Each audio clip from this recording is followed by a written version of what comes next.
नमस्कार, मैं हूं रचना सिंह और आप देख रहे हैं कार्यक्रम एक भारत श्रेष्ठ भारत। दर्शकों, एक लोकोक्ति बड़ी पुरानी और बड़ी ही प्रचलित है और वो ये है कि कोस कोस पर पानी बदले चार कोस पर वाणी। जी हाँ, ये लोकोक्ति इस बात को चरितार्थ करती है कि हमारा बिहार जो है वो ऐसी ही बहुत सारी बोलियों, ऐसी ही बहुत सारी भाषाओं और ऐसी ही बहुत सारी कला और संस्कृतियों से जुड़ा हुआ है। बिहार अपने आप में एक बहुत ही अनूठा राज्य है जहाँ कई कला, संस्कृतियाँ और जीवन शैली एक साथ पनप रही है। आज के इस कार्यक्रम में हम इसी विषय पर बात करेंगे और जब बात करेंगे इस विषय पर तो हमारे पास एक विशेषज्ञ भी हैं जो मुझे लगता है कि इस विषय पर सबसे अच्छी पकड़ रखती हैं और सबसे अच्छे तरीके से हमें बिहार की कला, संस्कृति और इसके जीवन शैली के विषय में बता सकती हैं। तो आज हमारे साथ हैं विभा सिन्हा जी। हम बहुत स्वागत करते हैं विभा जी आपका। नमस्ते। विभा सिन्हा जी बिहार संगीत नाटक अकादमी से जुड़ी हुई हैं और विगत 30 वर्षों से जुड़ी हुई हैं। तो आपका बहुत स्वागत है मैम हमारे कार्यक्रम में। धन्यवाद रचना। मैम, सबसे पहले हम आपसे ये समझना चाहते हैं कि जब बात होती है बिहार की कला और संस्कृति की, तो ये एक बहुत ही एक ऐसा क्षेत्र है जिसमें बहुत काम किया गया है। इसका पूरा इतिहास है, वर्तमान है और भविष्य भी होगा। लेकिन उस पे जाने से पहले हम ये जानना चाहते हैं कि आप इस तरफ कैसे आ गई, कला से आपका जुड़ाव कब से हुआ और कैसे हुआ? मुझे लगता है कि मेरे कुछ संस्कार में ऐसा था जी। जो मैं इस तरह मेरा झुकाव हुआ और मैं म्यूज़िक से, अब मुझे ये नहीं पता कि कैसे आया, पर वो मैं समझती हूँ ईश्वर की ही देन है जो संगीत मेरे अंदर आया। और संगीत के प्रति बचपन से मेरा काफ़ी लगाव भी था और झुकाव भी था। तो पढ़ाई तो मैंने की, ग्रेजुएशन किया। अच्छा। पर मैंने टेक्निकल डिग्री ली म्यूज़िक में और उसी में मैंने एमए किया। जी। और उसके बाद म्यूज़िक से ही मैं इसी फील्ड को लेकर के मैं आगे बढ़ी। कॉलेज में 7 साल मैंने काम किया। अच्छा। जेडी विमेंस कॉलेज में उस समय और सिद्धार्थ महिला कॉलेज में और गंगा देवी में समय समय पर मैंने वहाँ सिखाना शुरू किया लड़कियों को। मतलब उस समय जब कॉलेज कंस्ट्रेंट नहीं था। उसके बाद मैं इधर एक जगह मैंने देखी संगीत नाटक एकेडमी में। जी। और उसके बाद मैं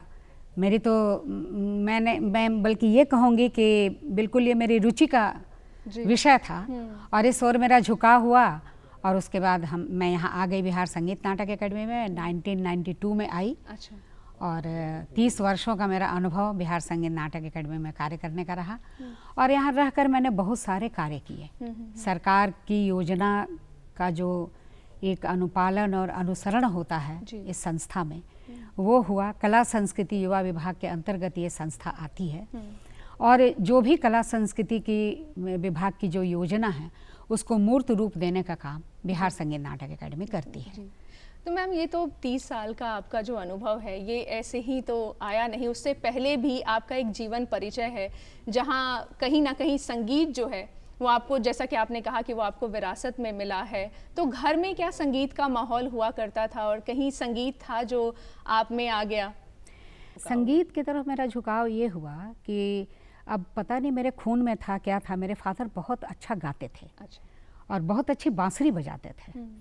तो मुझे लगता है कि उन्हीं से मुझ में आया। जी। और रुचि बचपन में ऐसी थी कि अगर रात भर कहीं सरस्वती पूजा का लाउड स्पीकर बज रहा हो तो सारे घर में सारे मेंबर सो जाते थे, पर मैं जगी रहती थी। उस लाउड स्पीकर को सुनकर रात बिता देती थी मैं। और गाने ऐसे मुझे याद रहते थे, अभी तक याद है। अभी तक मुझे डायरी देखने की ज़रूरत नहीं पड़ती है इस उम्र तक। तो वो मेरी ऐसी गहरी रुचि थी कि रेडियो के पास ही बैठ के खाना, रेडियो के पास ही सोना, मेरा सारा वहीं होता था। और रुचि अब ऐसे बाद में जगी कि महिला चरखा समिति में म्यूज़िक का क्लास चलता था। अच्छा। वहाँ एक बंगाली टीचर हुआ करते थे, नंदी मास्टर साहब हमारे थे। तो मुझे लगा कि भाई ये म्यूज़िक का क्लास जो चलता है उसमें मैं भी बैठूं।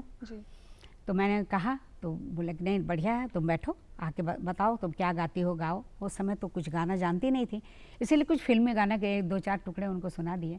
पर उन्होंने उस समय मेरा टैलेंट देखा और बोला कि नहीं आप गा सकती हैं। फिर मैं लीड करने लगी उस ग्रुप को। महिला चरखा समिति के जो भी प्रार्थना होती थी उसमें मैं लीड करने लगी। और जयप्रकाश नारायण संगीत के बहुत ही शौकीन थे, बहुत ही प्रिय था उनको संगीत। तो वो बिल्कुल अगली पंक्ति में मुझे रखते भी थे, और उनका आंदोलन जो हुआ तो क्रांति गीत में भी मैं अगली पंक्ति में रहती थी। तो इस तरह से मेरा झुकाव हुआ। पर मैंने उस समय ये नहीं सोचा था कि मैं म्यूज़िक में आगे बढ़ूंगी, डिग्री लूँगी जी।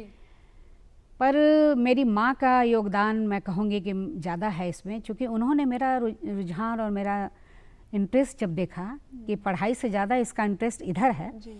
तो ग्रेजुएशन तो मैंने शादी के बाद किया, मैं इंटर पास करके मेरी शादी हो गई थी। अपनी माँ का ये योगदान और ये क्या कहूँगी उनकी देन है कि उन्होंने मुझे मेरे टैलेंट को देख करके मेरा एडमिशन म्यूज़िक क्लास में करा दिया। उस समय यहाँ त्रिवेणी संगीत शिक्षा केंद्र हुआ करता था राजेंद्र नगर में। तो सबसे पहले मैं उन्हीं के हीरालाल मिश्र जी से मैंने सीखा। उसके बाद जब मैं शादी करके आई तो मेरे पति और मेरी सास को दोनों को संगीत का बहुत ही ज़्यादा क्या कहूँ मैंने मतलब उसमें डेप्थ भी था, समझते भी थे जी। और उन्होंने मुझ में एक दोबारा रुचि जगाई संगीत के प्रति। वो दशहरे के कार्यक्रम में मुझे ले जाते थे, रात रात भर मुझे कार्यक्रम दिखाते थे, सुनाते थे।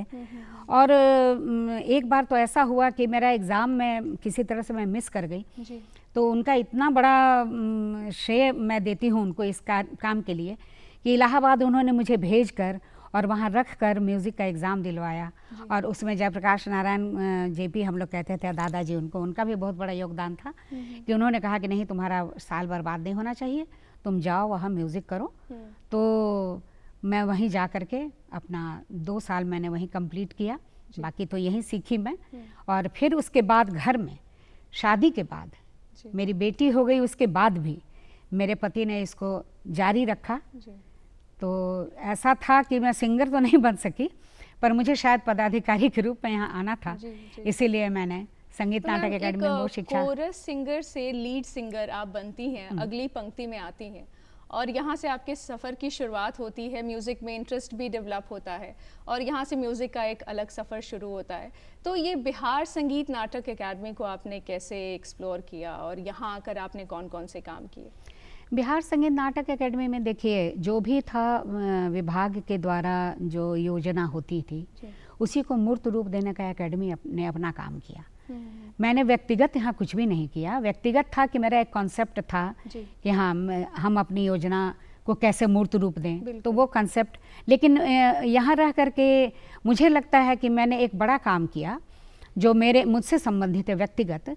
वैसे तो मैंने ऑफिस का काम किया, तो व्यक्तिगत मुझसे जो संबंधित है मैंने ठुमरी में रिसर्च किया और मुझे भारत सरकार की तरफ से सीनियर फेलोशिप मिला और उसका सब्जेक्ट था भारतीय शास्त्रीय संगीत में ठुमरी का इतिहास, जिस पे हमने काम किया और अभी मैंने सीनियर फेलोशिप पूरा भी किया है। जी जी जी मैम, ये एक बहुत बड़ी बात है। अगर हम बिहार के दृष्टिकोण से भी देखें तो ये एक बड़ी उपलब्धि है कि ठुमरी के क्षेत्र में आपने इतना गहरा और इतना लंबा काम किया है।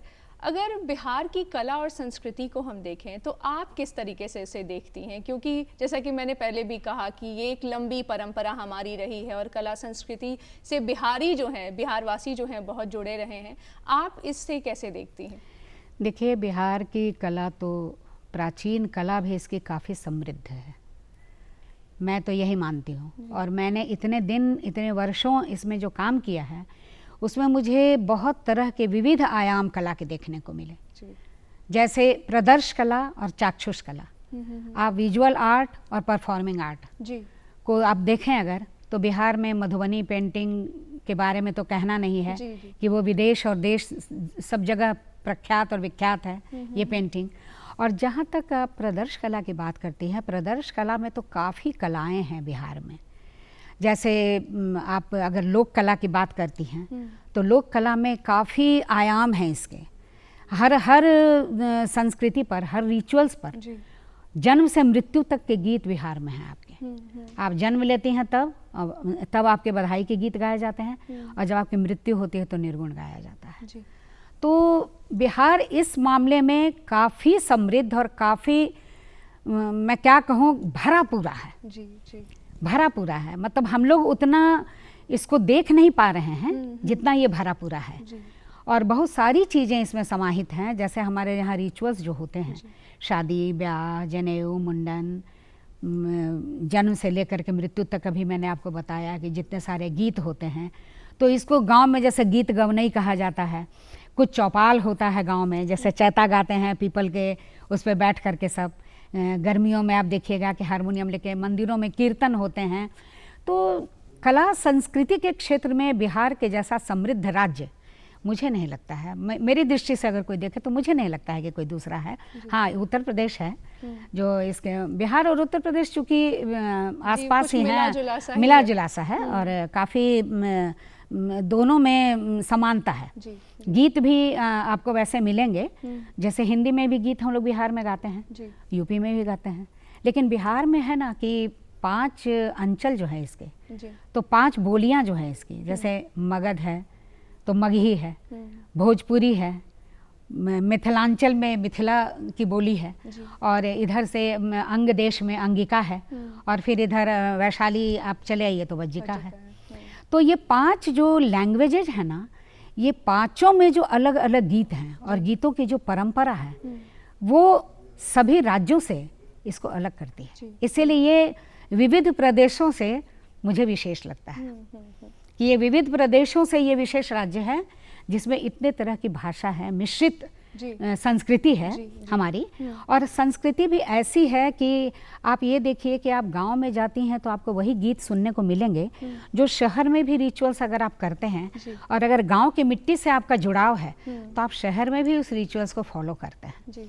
और अपनी जो शादी ब्याह की परंपरा है, जो जनेऊ मुंडन संस्कार है, उसमें पंडित, पुरोहित, मड़वा, सारा कुछ वैसे ही होगा जैसे आप गांव में करते हैं।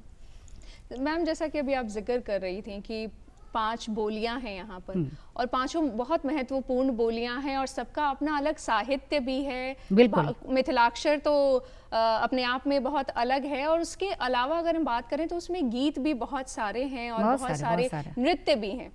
अगर कुछ गीतों की हम बात करें, कुछ उन चुनिंदा गीतों की जो कहीं ना कहीं अब विलुप्त होते हुए नजर आ रहे हैं, जो जिनको अब प्रैक्टिस में नहीं लिया गया है, इस वजह से कहीं ना कहीं वो खोते जा रहे हैं, या जो आधुनिक संस्कृति की जब हम बात करते हैं तो पुराने गीतों का जो एक पूरा दौर था वो ख़त्म होते मिलता है। कुछ ऐसे गीत हैं क्या जो विलुप्त हो रहे हैं जिन पर आप ज़रूर जोर देकर बताना चाहेंगी या गाना भी चाहेंगी, हमें सुनाना भी चाहेंगी? मैं 2 गीतों का जिक्र यहाँ करूँगी। जैसे एक तो जत सार है जी, तो पता नहीं, अब ऐसे तो जो भी पुराने लोग हैं सब जानते हैं कि जब औरतें जांता पीसती थी तो पीसते समय वो गीत गाती थी ताकि वो अपनी मेहनत को थोड़ा उसी से ऊर्जा मिले, गीत से उनके शरीर को, और वो उस काम को संपन्न कर सके। तो हमारे महिला चरखा समिति में सत्तू और बेसन आज भी वहाँ चक्की से ही पीसा हुआ मिलता है। तो बचपन से हमने देखा, और वो जो महिलाएं वहाँ पीसती थीं उनका एक गीत बड़ा प्रचलित था जो मुझे बचपन में मैंने सुना था, जो मुझे आज तक याद है। तो उस गीत को मैं सुनाना चाहूँगी। उस गीत का मुखड़ा कुछ ऐसे था, थोड़ा थोड़ा याद है, जिसको मैं एक पंक्ति में गाना चाहूँगी। मोरे पिछुअरिया कदम के रगछिया, उड़ी उड़ी आवेले बेअरिया राम, ताही तर मोर हरी से जिया बिछौले, आई जा तू हमरी सुंदरिया राम। तो वो नायिका कहती है, कैसे के आई हरी तो हरी से जरिया, सासू घरवा बाड़ी बड़ी सातिन हो राम, सासू घरवा बाड़ी बड़ी सालिन हो राम। इसका अर्थ है कि हम जांता पीस रहे हैं और पति कदम के नीचे सेज लगा दिया है, वो बुला रहा है कि थोड़ा आके आराम कर लो, लेकिन वो चूंकि अपनी सास के साथ पीस रही है इसलिए वो बीच से उठ के जा नहीं सकती है। तो ये सब गीत अब लुप्त हो रहे हैं। और ये हमारी संस्कृति, हमारी परंपरा, बिल्कुल हर चीज को दिखा रही है। कुछ और गीतों की भी चर्चा आप कर रही थी। एक गीत और है, जैसे बटगमनी हम गाते हैं। अच्छा। तो बटगमनी के बारे में ऐसे भी है, गांव में तो अभी भी चलता है पर शहर में बहुत कम लोग जानते हैं। तो बटगमनी हम ऐसे करते हैं जैसे कोई रिचुअल्स अगर हम करने जाएं लड़की की शादी में या लड़के की शादी में, तो मटकोर की विधि होती है। तो घर से निकल के हम चले कोई पेड़ के नीचे मिट्टी कोड़ने के लिए, मिट्टी कोड़ने के लिए गए, वहाँ पर कुदाल लिए, तो वहाँ का मटकोर का गीत तो अलग होता है। तो वो सारे गीत तो अभी भी गाए जाते हैं, पर बटगमनी का जो गीत होता है, जैसे अब हम यहाँ से वहाँ तक की दूरी जो तय कर रहे हैं, अच्छा, उसके भी गीत होते थे पहले। मतलब घर से लेकर जो हम वहाँ तक जा रहे हैं, हाँ, वहाँ पेड़ तक, उस बीच के गीत। अच्छा।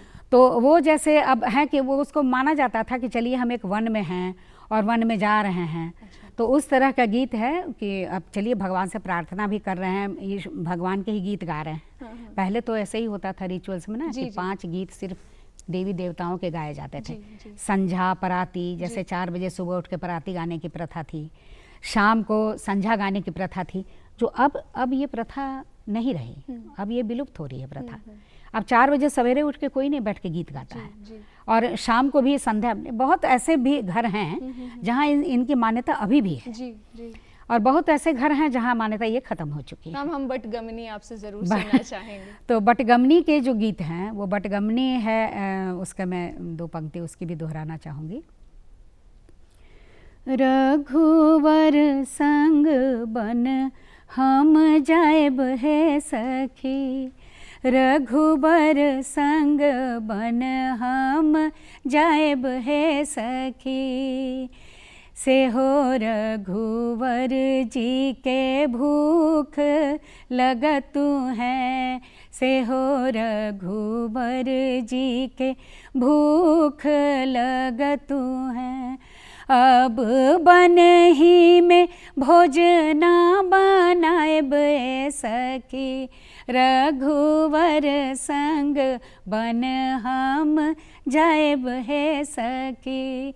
इसी तरह लगा के है कि से हो रघुवर जी के प्यास लगत है, वो बन ही में कुइयाँ खोदाएब है सखी। ये पूरा पारंपरिक और बिल्कुल ऐसी भाषा का गीत है जो भाषा अब बहुत कम लोग गा रहे हैं, बहुत कम। लेकिन यहाँ है कि हाँ, हमारे जो बुक्स हैं उसमें सारे साहित्य हैं मिथिलांचल के, बगही के, भोजपुरी के, सभी गीत अब उसमें। और भाषा से ज़्यादा मैम ये भाव है जो कि बिल्कुल जो कि संस्कृति में हमारे है। देखिए भाव एक ही है, भाषा अलग हो गई है। जैसे अब मान लीजिए उसी भाव से हम सोहर गा रहे हैं, पर उसकी भाषा भोजपुरी में अलग हो जाती है और मगही में अलग हो जाती है, मैथिली में अलग हो जाती है। सिर्फ लैंग्वेज का फ़र्क है, गीत वही है हमारे, लैंग्वेज का फ़र्क हो जाता है। और जहाँ तक मिथिलांचल की संस्कृति की बात है, मिथिलांचल में तो आप समझिए कि जो धर्म के गीत, जाति के गीत, बिहार में ऐसे भी है ना कि धर्म के गीत अलग हैं, जाति के गीत अलग हैं, सभी के अलग अलग गीत हैं, और संस्कार गीत, और संस्कार गीत। तो संस्कार गीत पर अभी मैं बहुत बड़ा काम संगीत नाटक एकेडमी के थ्रू हुआ, जो मैं भी वहाँ थी, जो किया हमने कि मिथिलांचल के महिलाओं पर, मतलब उस समय चल रहा था महिला वर्ष, ऐसा समय था, तो उसमें महिलाओं पर ही आधारित एक डॉक्यूमेंट्री बनी, सोहर से समदाउन तक। अच्छा। मतलब बच्ची के, लड़की के जन्म से लेकर के उसकी विदाई तक के गीत। और ये सिर्फ लड़कियों के लिए, सिर्फ महिलाओं पर, बालिकाओं पर आधारित। तो ये एक बड़ा काम संगीत नाटक एकेडमी में हुआ। दूसरा आपका एक और काम, जैसे अब लोक वाद्य हैं जो बिहार के विलुप्त हो रहे हैं, जैसे इसराज है, सुरनाई है, अब तो ये भी आपका ठुमरी में आप सारंगी का प्रयोग होता था पहले, वो भी अब सारंगी ख़त्म हो रहा है धीरे धीरे। तो वो सब गांव में जा कर के हम लोगों ने वहाँ के थ्रू कला संस्कृति की जो योजना थी उसके लिए हमने काम किया। तो पचबजना, जैसे पचबजना का समूह बहुत कम लोग जानता होगा। अच्छा। 5 वादक होते थे जो मटकोर में, जो लड़की जाती थी मटकोर करने के लिए, तो 5 वादक का समूह आगे आगे चलता था। अच्छा। जिसमें एक सुरनाई, एक शहनाई, एक सुरपेटी और एक डुग्गी, और वो सब ले करके चलते थे गले में टांग करके। वो अब ख़त्म हो गया है। वो अब सीधे महिलाएं जाती हैं, एक ढोलक ले करके जी। और करके चली आती हैं। इस कार्यक्रम के माध्यम से मैम हमारी यही कोशिश है कि हम उन संस्कृतियों को, उन कलाओं को ज़िंदा रखें ताकि जो आने वाली या युवा पीढ़ी है उसे और भी अच्छे से समझ सके और उसको कहीं ना कहीं एक हेरिटेज की तरह, एक धरोहर की तरह अपने साथ रख सके। एक और सवाल आपसे ये करना चाहेंगे कि जब बात लोक गीतों की होती है तो लोक नृत्यों की भी होती है और यहाँ के लोक नृत्य भी बड़े प्रचलित हैं जिसमें जट जटिन भी है। क्या बताना चाहेंगे आप यहाँ के लोक नृत्य? लोक नृत्य में देखिए जट जटिन है, सामा चकेवा है, सामा चकेवा का भी नृत्य है यहाँ तो, और लोक नृत्य में झूमर है, झिझिया है, झरनी है, सारे लोक नृत्य हैं यहाँ बिहार में भी जो अभी भी होते हैं और अभी भी हर ओकेजन पे होते हैं। और आप ये समझिए कि इनको माने मंच के द्वारा भी इनकी प्रस्तुतियाँ काफ़ी होती हैं, झूमर, झरनी, झिझिया सबकी। और हर मौसम के गीत हैं यहाँ, ऋतु गीत भी हैं, बरसात के गीत हैं, शरद ऋतु के गीत हैं, बसंत ऋतु के गीत हैं, सभी ऋतुओं के भी गीत हैं यहाँ। 12 मासा है तो 12 मासा है, 6 मासा है, सभी गीतों के तो इतने प्रकार हैं ना कि आप ये समझिए कि उनको समेटना मुझे लगता है कि बहुत इसमें बहुत सारी चीज़ें समेटी भी गई हैं, लेकिन अभी इनको बहुत समेटना भी है। जी। बहुत अभी बाकी है। बचा कर रखना है तो बिल्कुल इन्हें बिल्कुल समेटने की जरूरत है। अगर हम बिहार के जीवन शैली की बात करें तो क्या बताना चाहेंगे आप यहाँ के जीवन शैली के बारे में? क्योंकि बड़ा ही एक मिश्रित सा हमारी संस्कृति है, एक कल्चर ऐसा है जहाँ कई सारी बोलियाँ बोली जा रही हैं, कई तरीके के लोग एक साथ रह रहे हैं, तो किस तरीके की जीवन शैली जो है वो आप देखती हैं? मैं तो अपनी नज़र से जो देख रही हूँ वो पारंपरिक ही देख रही हूँ, क्योंकि इसलिए पारंपरिक मैंने कहा कि ठीक है शहरी संस्कृति भी है जी, लेकिन गांव की अभी भी इसमें परंपरा बची हुई है, क्योंकि ये तो ऐसे भी भारत ही गांव का देश है जी। तो बिहार भी मैंने बिहार में भी किसानों की कमी नहीं है और जो भी आप देखिए कि गांव से ही निकल करके शहर में आए, कुछ बच्चों को पढ़ाने के माध्यम से आए, कुछ नौकरी के लिए आए और आकर के शहर में बस गए। तो जो शहर में बसे, तो जो बस गए शहर में, उन्होंने गांव की संस्कृति छोड़ी नहीं। हाँ, अब ये जरूर है कि संस्कृति में परिवर्तन जरूर हो रहा है कि अब उनके बच्चे जब बाहर जा रहे हैं तो वो बाहर की जो संस्कृति देख रहे हैं उसमें उनको यहाँ एडजस्ट करने में थोड़ी मुश्किल हो रही है, जिसका दायित्व उनके माता पिता को जाता है, क्योंकि हमारे माता पिता ने हमें जैसे संस्कार दिए वैसे हमारे बच्चे के जो बच्चे हैं उनको उनके माता पिता को चाहिए कि वैसे संस्कार दें जो रिचुअल से वो जुड़े रहें, अपनी संस्कृति को न भूलें, संस्कृति को न छोड़ें, क्योंकि भारतीय संस्कृति एक ऐसी पवित्र और शुद्ध संस्कृति है ना जिसका अनुकरण तो विदेशों में भी किया जाता है। विदेशी भी इस संस्कृति का अनुकरण करते हैं और यहाँ अगर हम पाश्चात्य परंपरा का अनुकरण करने लगेंगे तो मुझे नहीं लगता है कि हम बहुत ज़्यादा कुछ कर पाएंगे। अगर आप बात करें मैम तो छठ भी एक संस्कार और एक परंपरा के तहत हमें मिला है और इसको हम अलग अलग देशों में भी जा रहे हैं तो लेकर जा रहे हैं। तो छठ भी एक ऐसी चीज़ है जिसको कि बहुत एक बड़ा स्पेक्ट्रम मिला है, अगर मैं कहूँ तो एक बहुत वृहद चित्र मिला है और उस पर आप देखते हैं छठ को। अगर छठ की भी बात करें तो छठ बिहार की सबसे खूबसूरत चीज़ों में से एक है, तो छठ का कोई गीत अगर आप हमें सुनाना चाहें तो?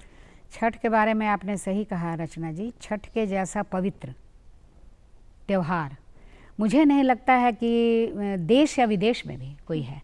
और यहाँ से भी आप देखेंगे कि यहाँ के लोग, जो भारत के लोग या बिहार के ही लोग जो विदेशों में जाके बस गए, इस मामले में मैं एक चीज़ कोट करना चाहूँगी कि लोकनायक जयप्रकाश नारायण जी के साथ मैंने काफ़ी समय बिताया और वो एक बात कहते थे कि तुम जिस क्षेत्र में भी जाओ, देश में जाओ, विदेश में जाओ, वहाँ एक बिहारी तुमको ज़रूर मिलेगा जो अपनी संस्कृति को बचाए हुए है।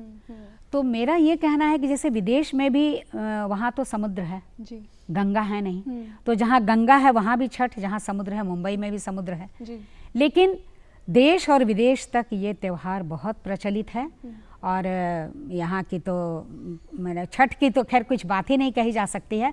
और वहाँ के गीतों ने तो शारदा सिन्हा के गाए हुए गीत जी, जिन्हें सब जानते हैं, और विंध्यवासिनी देवी जो पुरोधा रही थी लोक संगीत की, जो अब नहीं है हमारे बीच, लेकिन उनके गाए हुए गीत आज भी हमारे यहाँ प्रचलित हैं और शारदा सिन्हा तो अभी जी।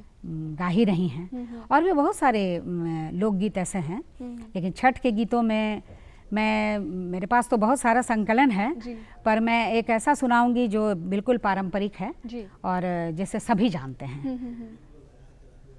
ऊजे कांच ही बांस के बहंगिया, बहंगी लचकत जा, बहंगी लचकत जा। ऊजे बाटे जे पूछे ले बटोहिया, बहंगी किन का के जाए, बहंगी किन का के जा। तू त आन्हर हुए रे बटोहिया, बहंगी छठी मैया के जाए, बहंगी सूरज मल के जाए, बहंगी आदित्य मल के जाए। बहुत ही खूबसूरत मैम, ऐसा लग रहा है कि ये सिलसिला और ये जो महफिल लगी है वो ऐसे ही चलती रहे। अंत में 2 शब्द आपसे मैं जानना चाहूँगी कि बिहार की कला और संस्कृति के विषय में आप क्या एक भविष्य देखती हैं आगे आने वाले समय में, जब हम यहाँ की कला और संस्कृति को देखते हैं तो? देखिए, भविष्य है, मैं ये नहीं कहूँगी, और लोग भी जागरूक हैं। आज भी कला, बहुत कम लोग ये देख रहे हैं, लेकिन मैं तो देख रही हूँ कि आज भी कला के प्रति बहुतों का रुझान है जी। और जहाँ तक एक मैं बात कहना भी भूल गई थी कि यहाँ की कला के इसका सवाल है, ध्रुपद जी। ध्रुपद का ओरिजिन बिहार से ही है जी। आप जाइए दरभंगा, जाइए बेतिया, दरभंगा घराना, बेतिया घराना ध्रुपद का एक ऐसा घराना है, पर आज वो धीरे धीरे खत्म हो रहा है। बहुत कम गायक बच गए हैं। जो दरभंगा घराने के कुछ लोग हैं जो आज भी ध्रुपद गा रहे हैं। और ठुमरी की परंपरा, पूरब अंग की ठुमरी, गया की ठुमरी, ये पूरब अंग की ठुमरी यहाँ से ही प्रचलित हुई, जो बनारस से लेकर के लखनऊ तक गई जी। और यहाँ की ठुमरी को गया सीखने के लिए बहुत लोग आते थे। ठुमरी बहुत बड़ी बड़ी, आप ये समझिए जद्दन बाई जो नरगिस की माता जी थी, वो गया में ही रह के उन्होंने ठुमरी का प्रशिक्षण लिया। बेगम अख्तर, जिनका नाम सभी जानते हैं जी। तो उनका भी प्रवास बहुत दिनों तक गया में रहा। वो ओरिजिन ठुमरी का, हमारे पूरब अंग की ठुमरी का गया में ही है। और जहाँ तक लोकगीतों की बात है, उसमें भी पूर्वी लोकगीत हमारे यहाँ महेंद्र मिश्र हुआ करते थे, उनकी देन है, उनका श्रेय है पूर्वी लोकगीतों को। और भिखारी ठाकुर को तो सभी जानते हैं कि लौंडा नाच जो है वो, हाँ, विदेशिया और लौंडा नाच जो उधर का है, ये बिहार में ही प्रचलित है। ये भिखारी ठाकुर की ही देन है और उन्हीं की शैली। तो संस्कृति के क्षेत्र में अगर आप जाइए ना, तो बहुत ही समृद्ध है, जिसको समेटना और सहेजा जा रहा है, समेटा भी जा रहा है, लेकिन और भी उसको समेटने और सहेजने की आवश्यकता है। मैम, आप हमारे कार्यक्रम में आई, हमारे दर्शकों को इतनी अच्छी जानकारी दी, इसके लिए आपका बहुत बहुत धन्यवाद। मैं पटना दूरदर्शन का बहुत धन्यवाद करना चाहती हूँ कि उन्होंने इस कार्यक्रम के लिए मुझे चुना, और आपका भी बहुत धन्यवाद रचना जी। तो दर्शकों, हम बात कर रहे थे विभा सिन्हा जी से, जो हमें बता रही थी बिहार के घरानों के विषय में। साथ ही हमने आज बात की बिहार की लोक गीतों के विषय में, लोक नृत्यों के विषय में, और उन तमाम कला और संस्कृतियों के विषय में जिसके बारे में हर बिहारी को जानना चाहिए और हर बिहार वासी को जानना चाहिए। कार्यक्रम देखने के लिए बहुत बहुत धन्यवाद। नमस्कार।